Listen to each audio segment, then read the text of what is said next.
Good morning students, बेटा welcome to the concept class of physics. आज जो हमारा टॉपिक होगा that is elastic collision in two dimension, जिसको हम ऑब्लिक कोलिजन भी कहते हैं। ऑब्लिक कोलिजन का मतलब हम समझेंगे जब हमारा पूरा ये डेरिवेशन कंप्लीट होगा कि ऑब्लिक कोलिजन का मतलब क्या है। तो इलास्टिक कोलिजन की प्रॉपर्टीज के बारे में हम पहले पढ़ चुके हैं कि इलास्टिक कोलिजन में हमारे पास जो काइनेटिक एनर्जी होती है, जो टोटल मोमेंटम होता है और जो हमारे पास टोटल एनर्जी होती है सिस्टम की, वो हमेशा कंजर्व रहेगी। तो अगर मैं बात करता हूँ elastic collision in two dimension की, तो यहाँ पर मैं सपोज करूँगा कि ये हमारे पास एक ऑब्जेक्ट है जिसका मास m1 है और जो किसी इनिशियल वेलोसिटी u1 के साथ आपका x एक्सिस के अलॉन्ग मूव कर रहा है। ये हमारे पास हो गया y एक्सिस। यहाँ पर कोई हमारे पास एक दूसरा ऑब्जेक्ट है जिसका जो मास है वो हमने सपोज किया है m2 और ये भी x एक्सिस में इनिशियली किसी u2 वेलोसिटी के साथ मूव करता है। अब यहाँ पर अगर हम कंडीशन मान के चले कि if u1 is greater than u2, जो पहला पार्टिकल जिसका मास m1 है, अगर उसकी वेलोसिटी m2 मास वाले पार्टिकल की वेलोसिटी से ज़्यादा होगी तो क्या होगा, ये दोनों पार्टिकल्स एक पर्टिकुलर पॉइंट के बाद आपस में कोलाइड करेंगे। अब हम सपोज करते हैं कि कोलाइड करने के बाद जो पार्टिकल्स हैं वो इस तरीके से इन डायरेक्शंस में आपके मूव कर गए, स्कैटर कर गए। तो ये हमारे पास जो है दिस इज x एक्सिस और ये हमारे पास जो है ये हो गया बेटा y एक्सिस। अब अगर हम बात करें यहाँ पर करें तो मैं एज्यूम करता हूँ कि जो पार्टिकल आपका इस तरफ गया है, सपोज करिए इस पार्टिकल का जो मास है वो मैंने मान लिया m1 और कोलिजन के बाद इस पार्टिकल की जो वेलोसिटी है वो हो गई v1। इस पार्टिकल की वेलोसिटी ने x एक्सिस के साथ जो एंगल बनाया है that is suppose to be theta.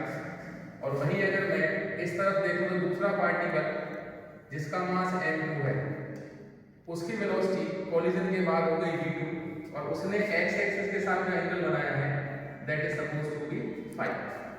तो यहाँ पर अगर नोटिस करें तो v1 वेलोसिटी जो m1 मास वाले पार्टिकल के उसने x एक्सिस के साथ थीटा एंगल बनाया, v2 वेलोसिटी जो x एक्सिस के साथ फाई एंगल बना रही है यहाँ पर।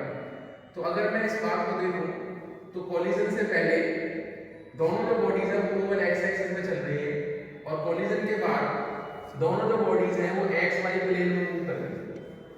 तो अगर मैं यहाँ पर कंडीशन देखता हूँ according to the properties of elastic collision, इसमें हमारी काइनेटिक एनर्जी कंजर्व रहती है। तो कंजर्वेशन ऑफ काइनेटिक एनर्जी अगर मैं यहाँ पर अप्लाई करूँगा तो वो हमारे पास क्या बनेगी, energy before collision is equal to energy after collision. अगर इस रिजल्ट में देखता हूँ तो कोलिजन से पहले की एनर्जी कितनी होगी, half m1 u1 square plus half m2 u2 square. This is the energy before collision. और एनर्जी आफ्टर कोलिजन क्या होगी, half m1 v1 square plus half m2 v2 square. इस सब में से 1/2 कॉमन लेके कैंसिल आउट हो जाएगा तो हमारे पास इक्वेशन बनेगी half m1 u1 square plus m2 u2 square is equal to m1 v1 square plus m2 v2 square. That is suppose to be equation number first. इसके बाद conservation of kinetic energy apply करने के बाद मैं यहाँ पर apply करूँगा conservation of linear momentum. तो according to linear momentum conservation, अगर मैं यहाँ पर लीनियर मोमेंटम कंजर्वेशन अप्लाई करता हूँ तो हमारी इक्वेशन क्या बनेगी, मोमेंटम बिफोर कोलिजन। अब यहाँ पर अगर हम कंडीशन देखें तो यहाँ पे रिजल्ट्स क्या बनते हैं कि कोलिजन से पहले जो हमारा दोनों बॉडीज हैं वो आपकी केवल x एक्सिस में मूव कर रहे हैं। वहीं अगर मैं कोलिजन के बाद की बात करता हूँ तो जो हमारी बॉडीज हैं वो आपकी प्लेन में मूव कर रही है। तो प्लेन की अगर मैं बात करूँ तो इसके कंपोनेंट हमें ब्रेक करने पड़ेंगे। एक कंपोनेंट बनेगा v1 वेलोसिटी का जो बनेगा m1 v1 cos theta along x axis और उसका y एक्सिस का कंपोनेंट बन जाएगा हमारे पास m1 v1 sin theta. Similarly अगर मैं v2 वेलोसिटी का कंपोनेंट ब्रेक करूं तो उसका कंपोनेंट जो x एक्सिस में आएगा वो बनेगा हमारे पास m2 v2 sin cos phi, क्योंकि यहाँ पर फाई एंगल है और y एक्सिस में इसका कंपोनेंट बनेगा वो हमारे पास कितना बनेगा m2 v2 sin फाई। तो इस केस में मैं क्या करूंगा, जो कंजर्वेशन ऑफ लीनियर मोमेंटम है उसको मैं डिफरेंट डिफरेंट डायरेक्शन में लगाऊंगा। पहले एक्स एक्सिस के अलोंग मोमेंटम अप्लाई करूंगा, फिर वाई एक्सिस के अलोंग। तो अगर मैं along X axis conservation of momentum apply करता हूं, तो एक्स एक्सिस में जो कंजर्वेशन ऑफ मोमेंटम है वो हमारे पास क्या होगा, मोमेंटम का फॉर्मूला बेटा मास मल्टीप्लाई बाय वेलोसिटी। तो इनिशियल मोमेंटम पहली बॉडी का मास इनटू वेलोसिटी प्लस दूसरी बॉडी का हो जाएगा n two u is equal to x axis में फाइनल मोमेंटम कितना है, m1 v1 cos theta plus n2 v2 cos phi, that is suppose to be equation number second. क्योंकि finally x axis में जो velocity है ये हमारे पास है m1 v1 cos थीटा और दूसरा हमारे पास है n2 v2 cos phi। भाई हमने वेलोसिटी के कंपोनेंट अगर ब्रेक करते हैं तो इसकी वेलोसिटी कितनी बनेगी v1 cos थीटा, इसकी वेलोसिटी कितनी बनेगी v2 cos phi। उसी तरीके से इसकी वेलोसिटी कितनी बनेगी v1 sin phi, इसकी वेलोसिटी कितनी बनेगी v2 sin phi और v1 sin थीटा। पहले मैंने इसकी वेलोसिटी कंपोनेंट ब्रेक किया तो इस तरफ आ जाएगा cos थीटा, इस तरफ आएगा sin थीटा। उसके बाद v2 वेलोसिटी कंपोनेंट ब्रेक किया, इस तरफ आएगा sin phi, इस तरफ आ जाएगा हमारा cos phi। मोमेंटम होता है मास मल्टीप्लाई वेलोसिटी। तो ये x एक्सिस में m1 की वेलोसिटी है, ये x एक्सिस में m2 की वेलोसिटी है। तो हमारे पास मोमेंटम बन गया m1 v1 cos theta plus m2 v2 cos phi। अगर इसी रिजल्ट को मैं y एक्सिस में लगाता हूं, y एक्सिस के लोग मोमेंटम अप्लाई करूंगा तो momentum before collision is equal to momentum after collision होना चाहिए। अब आप देख सकते हैं कि इनिशियली जो ऑब्जेक्ट है वो केवल x एक्सिस में चल रहा है, y एक्सिस में उसके पास कोई वेलोसिटी नहीं है। दैट मींस y एक्सिस का इनिशियल मोमेंटम कितना हो जाएगा बेटा 0 और फाइनल मोमेंटम कितना है, इस तरफ वेलोसिटी है v1 sin थीटा, इस तरफ वेलोसिटी है v2 sin phi। दोनों की जो डायरेक्शन है वो हमारे पास अपोजिट है। तो जो हमारा फाइनल मोमेंटम यहां पर होगा वो कितना आएगा, m1 v1 sin theta minus m2 v2 sin phi। Minus sine क्यों है, बिकॉज़ डायरेक्शन जो हमारे पास वो अपोजिट है। That is suppose to be equation number 3। तो ये हमारे पास तीन इक्वेशन बनी, एक हमने लगाई काइनेटिक एनर्जी कंजर्वेशन, एक हमारे पास conservation of linear momentum along X axis है, एक हमारे पास conservation of linear momentum along Y axis है। इन तीनों इक्वेशंस को क्रिएट करने के बाद अगर हम आगे चलेंगे इसमें तो हम केस सपोज करके चलते हैं। वो कहता है if m1 is equal to m2, अगर दोनों बॉडीज के मास बराबर हो, मैंने मान लिया दोनों का मास m के बराबर है, और दूसरा केस इसी में क्या माना है कि जो u1 है मतलब जो पहली बॉडी है जिसका मास हमारा m1 है उसकी वेलोसिटी u1 है और जो हमारी दूसरी बॉडी है वो हमारी रेस्ट पे है, तो उसकी इनिशियल वेलोसिटी को मैंने कितना मान लिया 0। समझ में आई बेटा बात? दोनों बॉडीज के मासेस को मैंने मान लिया बराबर, पहली बॉडी की जो वेलोसिटी है उसको मैं मान लेता हूँ सिंपल u, और जो दूसरी बॉडी है वो हमारे पास किसमें है, रेस्ट में।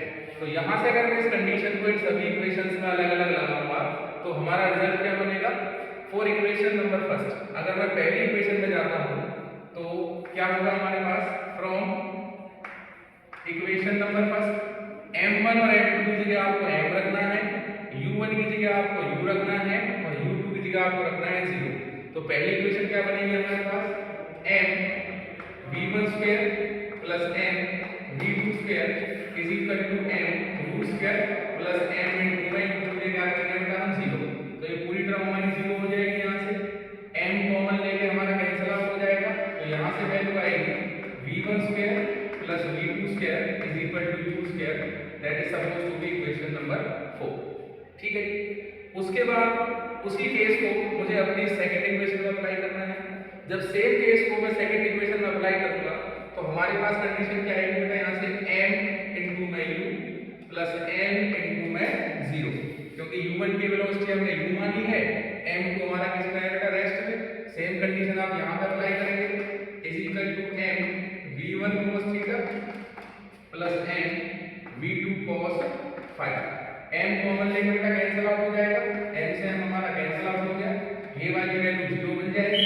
तो u कितना आ गया हमारे पास, v1 cos theta plus v2 cos phi, that is suppose to be equation number हमारे पास हो गई 5।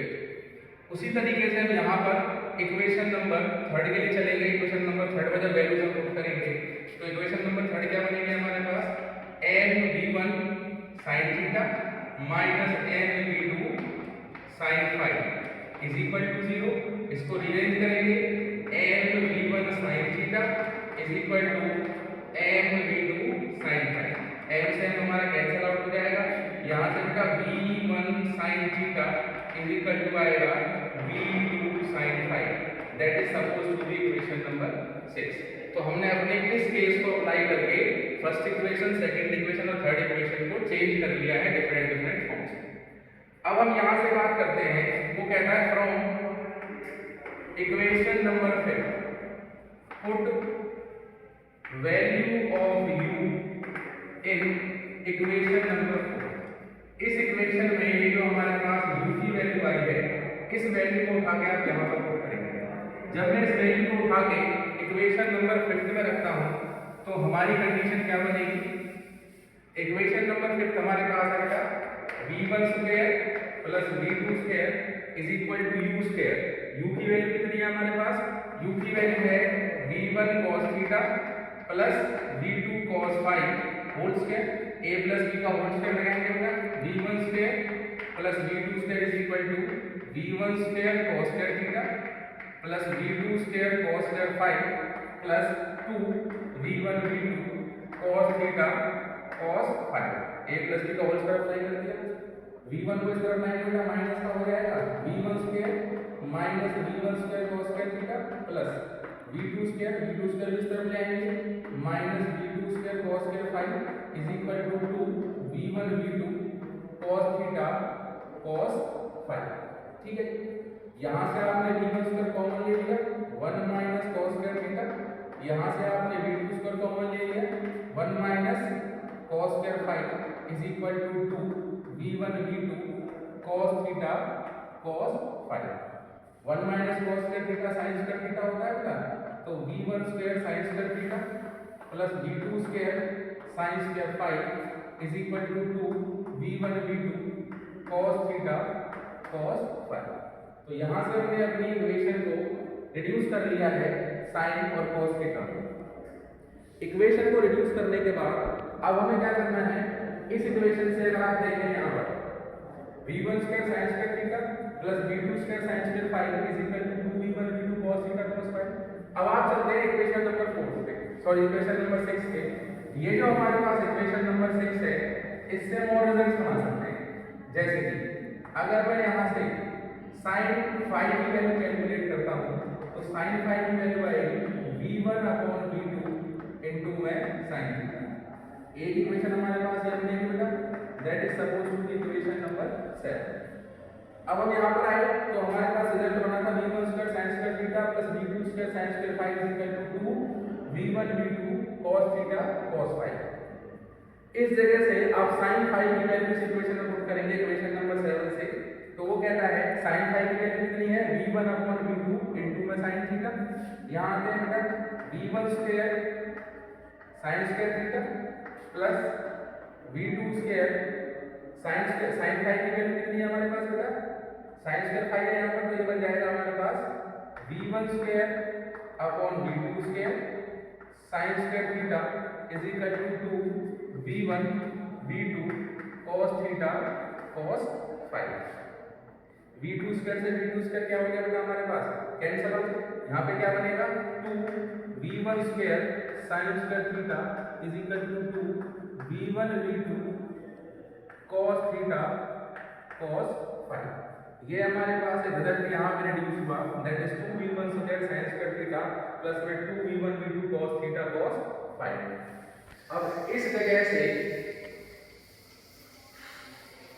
मुझे इक्वेशन बनानी है।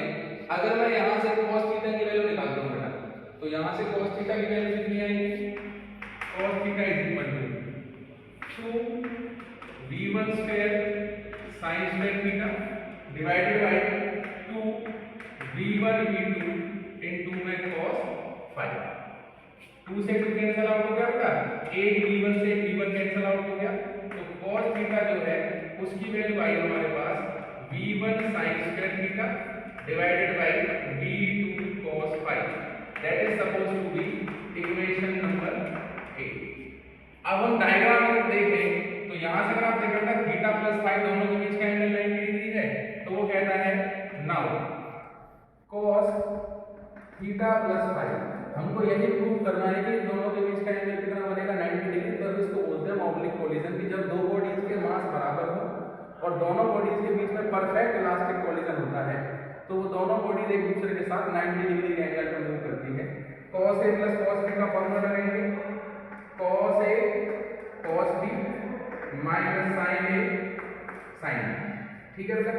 ये हमारे पास cos थीटा की वैल्यू पुट करेंगे यहाँ पर, तो ये आएगा हमारे पास cos theta plus phi, cos theta की वैल्यू कितनी है v1 sin square theta divided by v2 cos phi multiply by cos phi minus, अभी जो हमारी सेवंथ इक्वेशन थी उसको दोबारा रिकॉर्ड करता हूँ, पहले मैं लिख लेता हूँ यहाँ पर, that is sin theta and sin phi from equation number 7।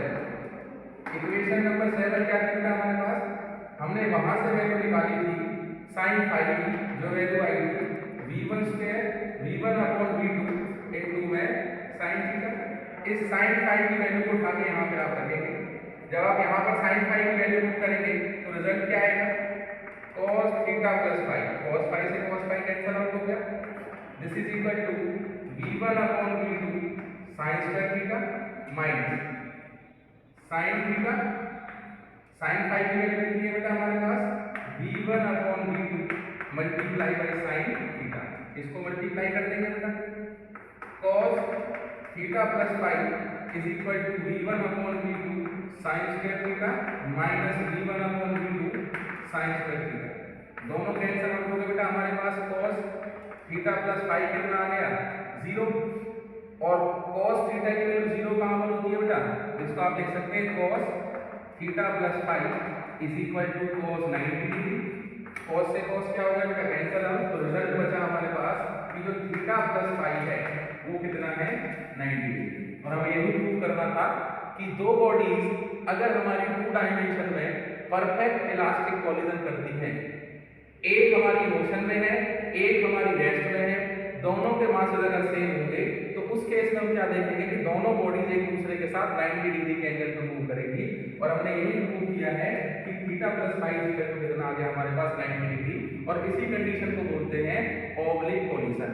तो एग्जाम में पूछ सकते हैं कि prove that the perfect elastic collision in 2 dimension is an example of oblique collision, तो उसमें आपको यही प्रूव करना है कि थीटा प्लस फाई कितना आएगा हमारे पास 90 डिग्री। तो ये हमारा आज का टॉपिक था बेटा, जिसमें हमने पढ़ा था इलास्टिक कोलिजन इन 2 डायमेंशन। किसी बच्चे को डाउट हो तो पर्सनल नंबर मुझसे पूछ लेगा। Thank you so much. Channel को लाइक करें बेटा, सब्सक्राइब करें, और अगर कोई प्रॉब्लम आ रही है वीडियो को प्लीज अपना सजेशन